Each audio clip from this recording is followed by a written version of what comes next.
revolution in the nation. Yes, and next caller Priya unnaru Tirupati nunchi. Priya cheppandi me question ఏంటి? Hi అండి.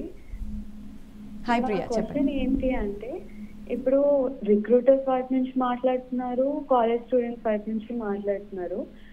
కానీ already employees ఎవరైతే ఉన్నారో మరి వాళ్ళ పరిస్థితి బేసిక్ గా స్వాప్ అయిపోతున్నారు. చాలా మంది ఏఐ హెల్ప్ తీసుకుంటూ, దానివల్ల అన్ఎంప్లాయ్మెంట్ ఎక్కువగా అయిపోయింది, రిసెషన్ అవుతుంది. So how can we get over that? ఎంతవరకు అది హెల్ప్ఫుల్ గా ఉంటుంది? ఏఐ అనేది బూనా సిన్నా ఏంటి అనేది కావాలి. So a very valid question. I think that's a question that lot of students who are passing out are having now. Indaka nenu I forgot to complete that you have to look at it from a glass half full or half empty point of view, and I would look at it as from half full point of view, from a positive point of view. While AI is taking away jobs, and it is also creating a lot of jobs.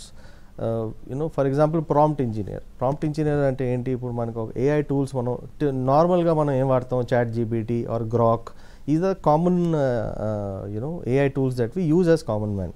But ఆర్గనైజేషన్స్లో ఇంకా కొంచెం advanced AI tools మనం these roles like prompt engineer ఏం చేస్తాడు? నేను ఏ టూల్లో నాకు ఏం output కావాలి ఆ బేసిస్ మీద నేను అక్కడ ఎంటర్ చేయాలి. have to enter the information what I need based on what output I want. అది ఒక కామన్ మ్యాన్కి అర్థం కాకపోవచ్చు. సో ప్రాంప్ట్ ఇంజనీర్ లాంటి జాబ్స్, రోబోటిక్ ఇంజనీర్ లాంటి jobs, artificial intelligence product managers, data entry operators, ఇవన్నీ there are a lot of jobs that AI is also creating. While it yes it is taking away jobs. AI ని మన life లో మమేకం చేసుకుంటూ దాంతో up skill అవుతూ మనం balance create చేసుకుంటూ మళ్ళీ కొత్త రోల్స్ మనం క్రియేట్ చేసుకుంటూ ముందుకెళ్ళాలంటారు. Absolutely. అండ్ ఇక్కడ I also have an interesting question which is ఇప్పుడు AI వచ్చిందండి, నో మ్యాటర్ వాట్, ఇంకా దట్స్